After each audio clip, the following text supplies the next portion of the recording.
السلام علیکم dear student, میں اقبال صادق آپ کے اردو کا ٹیچر الازہر آن لائن کلاسز کی طرف سے مخاطب ہوں۔ امید ہے آپ سب خیر سے ہوں گے اور یہ بھی امید رکھتا ہوں کہ پچھلے لیکچر سے آپ نے بہت کچھ سیکھا ہوگا۔ آن لائن کلاسز کا سلسلہ مزید آگے لے جانے کے لیے میں آپ کی خدمت میں حاضر ہوں۔ اسی لیے آپ اپنی کتابیں صفحہ نمبر 190 پر ملاحظہ کیجیے۔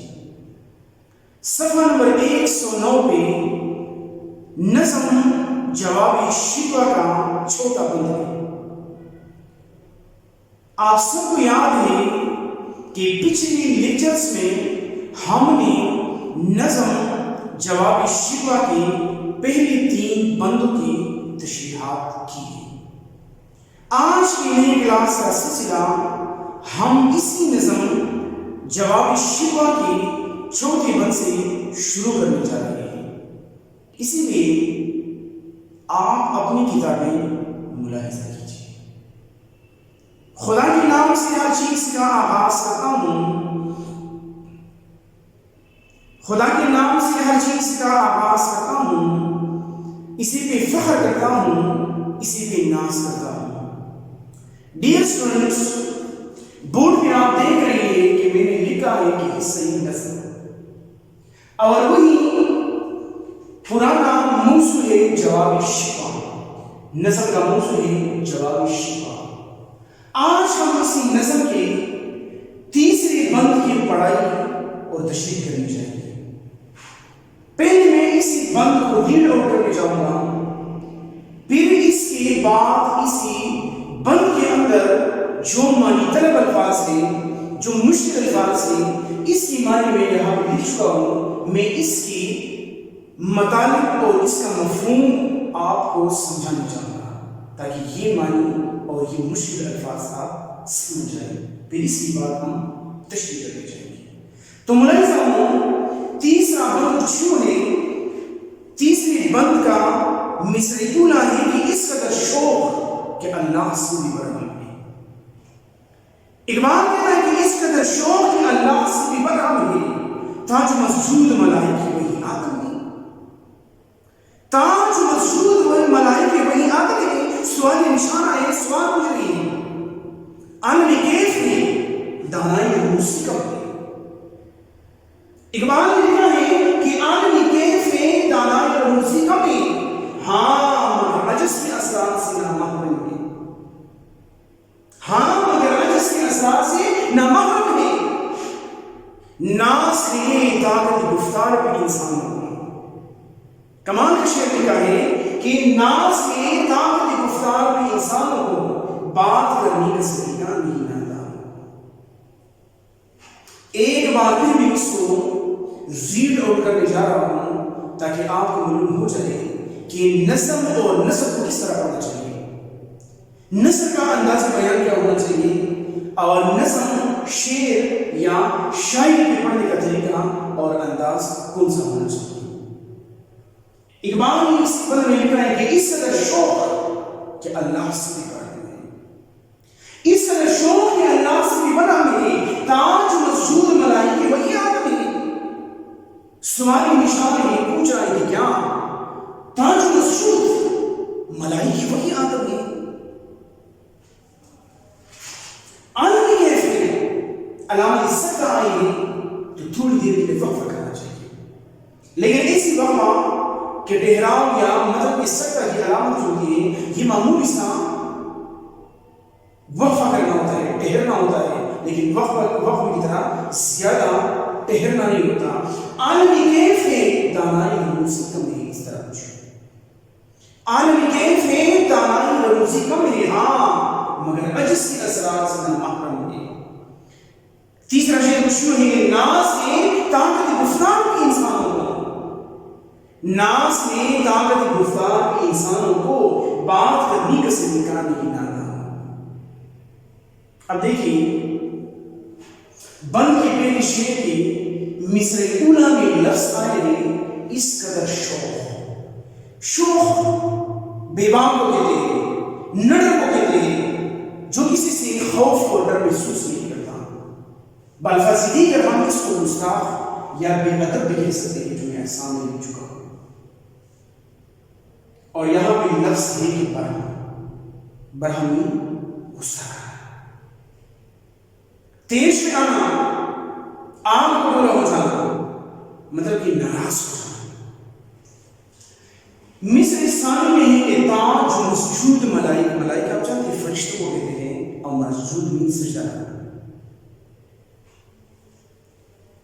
اور اسی لائن میں آپ دیکھ رہے ہیں کہ آدم لفظ آیا ہے، سوال پوچھ رہا ہے اقبال نے لکھا ہے کہ فرشتوں نے سوال پوچھا، عرش والے سوال پوچھ رہے ہیں. انسان کی نام فغا سن کر وہ سوال پوچھ رہی ہے، لیکن یہاں پہ یہ جو آدم لفظ آیا ہے یہ سب کی گرمی ہے. اور اسی لفظ سے ہمارا ذہن، ہماری توجہ اس واقعے کی طرف مبذول ہو جاتی ہے کہ جب اللہ تعالیٰ نے آدم علیہ السلام کی وجود کو بنائی اور اس کی پیدائش کو، پھر فرشتوں سے کہا کہ اس ہستی کے سامنے آپ سب سے پہلے سوچ رہے ہیں.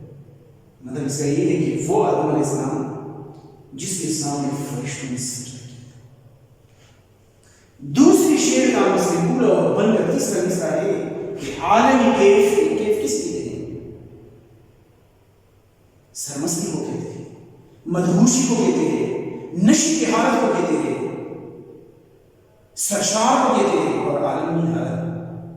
فرشتے کہتے ہیں کہ یہ انسان تو نشے کی حالت میں لگ رہا ہے، یہ مدہوش ہو چکا ہے، اس میں نشہ کر رکھا ہے.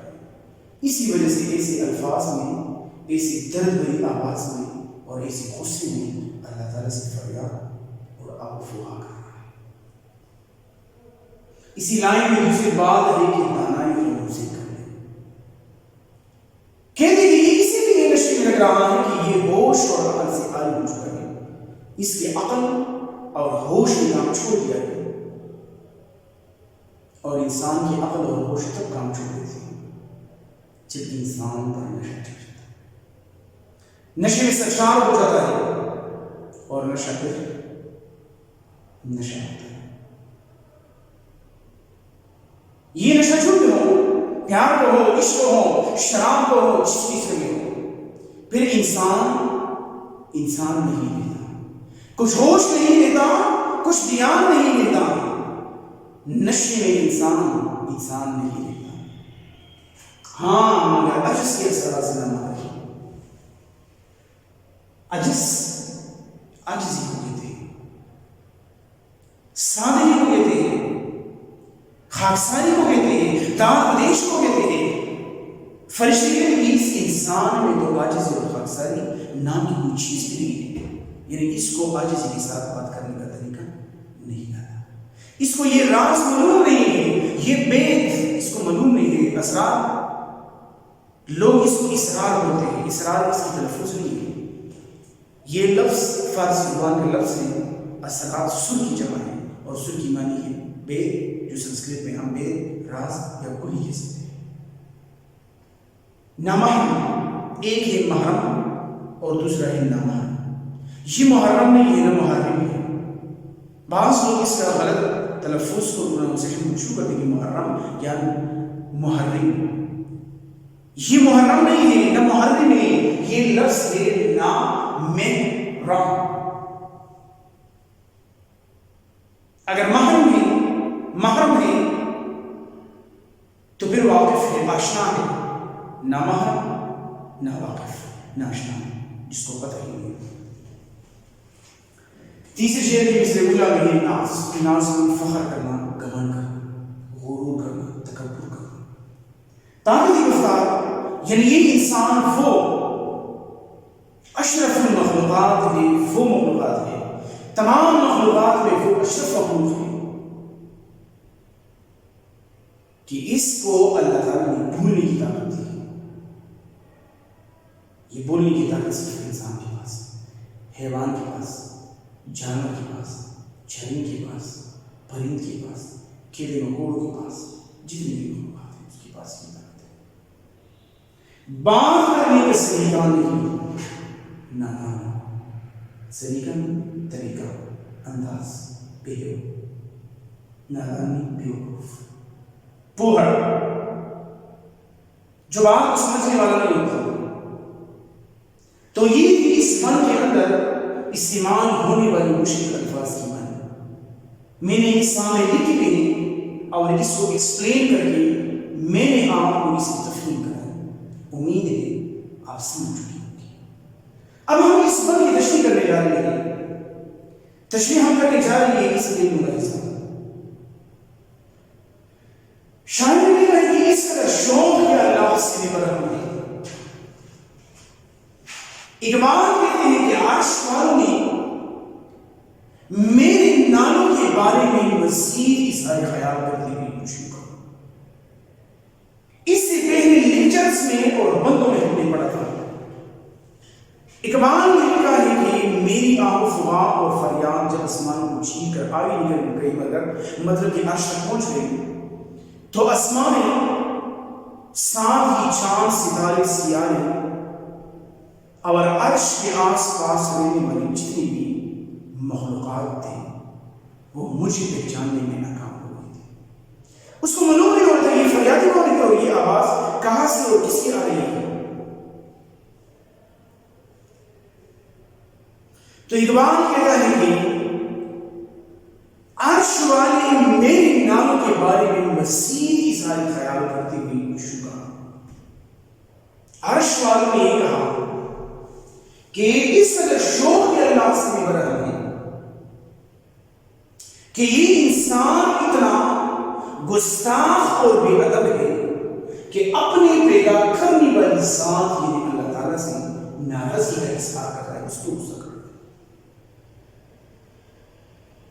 تاج مسجود ملائکہ میں کیا آدم کے فرشتے نے کہا کہ کیا یہ وہی آدم ہے، کیا یہ وہی آدم زاد ہے، کیا یہ وہی آدم کی اولاد ہے جس کو اللہ تعالیٰ نے پیدا کرنے کے بعد فرشتوں سے کہا کہ آپ اس کے سامنے سجدہ کریں۔ کہتے کہ یہ وہی آدم زاد ہے جس کو اللہ تعالیٰ نے اتنا بڑا مرتبہ اور مقام دیا کہ فرشتے اس کے سامنے سجدہ ہو گئی، اور آج وہ اللہ سے ایسے انداز میں، ایسی گستاخی کے ساتھ، ایسی بے ادبی کے ساتھ، ایسی ناراضگی کے ساتھ، ایسی غصے کے ساتھ بول رہا ہے، اس سے باتیں کر رہے ہیں، اس سے آپ افواہ کر رہے ہیں۔ تیسرے مصرے میں کہتے کہ عالمی کیفی فرشتے کہتے کہ ایسا لگ رہا ہے کہ یہ انسان مدہوش اور نشے کے حال ہے۔ حالانکہ جب انسان ہوش میں ہوتا ہے اس کی عقل اور اس کی دانش اور اس کی گیان کام کرتی ہے تو وہ کبھی ایسے انداز سے بات نہیں کرتی۔ تو کسی کے اندر ایسا ہے کہ یہ انسان نشے اور مستی کی حالت میں ہے کیونکہ اس کے عقل اور ہوش جو ہے وہ کام کرنا چھوڑ گئی، کیونکہ یہ انسان عقل اور ہوش سے آگے اٹھ چکا ہے، اسی وجہ سے کسی انداز میں بول رہا ہے۔ فرشتے کہتے ہیں کہ اس انسان کے اندر عاجزی اور خاکساری کا مادہ موجود نہیں ہے۔ اس انسان کے اندر عاجزی اور خاکساری کا مادہ موجود نہیں ہے، وہ اس راز سے واقف نہیں ہے، وہ اس راز سے باخبر نہیں ہے کہ اللہ تعالیٰ کی روبرو، اللہ تعالیٰ کے سامنے اللہ کی روبرو کس انداز میں کس طریقے سے بات کرنی چاہیے اور کیسے عاجزی کا مظاہرہ کرنا چاہیے۔ تیسری شعر میں کہتے ہیں کہ ناس کی طاقت گفتار کا انسان ہوگا۔ فرشتوں نے کہا کہ اس انسان یہ صرف گفتار کا قاضی ہے، یہ صرف باتیں کر سکتا ہے، یہ صرف باتوں کا قاضی ہے، اور اس کو اپنی انسان ہونے کا اور اس کو اپنی بھولنے پر بڑا گھمنڈ، فخر اور غرور ہے کہ میں انسان ہوں، میں بول سکتا ہوں، میری زبان بول سکتی ہے، میں بول سکتا ہوں، میں اشرف المخلوقات ہوں، اس پر میں بڑا گھمنڈ کر رہا ہوں۔ اور سچ تو یہ ہے کہ اس بیوقوف کو بات کرنے کا طریقہ بھی نہیں لگا کہ اپنے رب، اپنے خالق، اپنے پیدا کرنے والی ذات کی روبرو اس کے سامنے کس انداز میں بات کرنی چاہیے۔ کیسی عاجزی کا مظاہرہ کرنا چاہیے اور کس طریقے سے بات کرنی چاہیے. اس بند کی تشریح میں دوبارہ کرنے جا رہا ہوں. ملاحظہ اقبال کہتے ہیں کہ میرے نام کے بارے میں عرش والوں نے مزید اظہار خیال کرتے ہوئے پوچھا.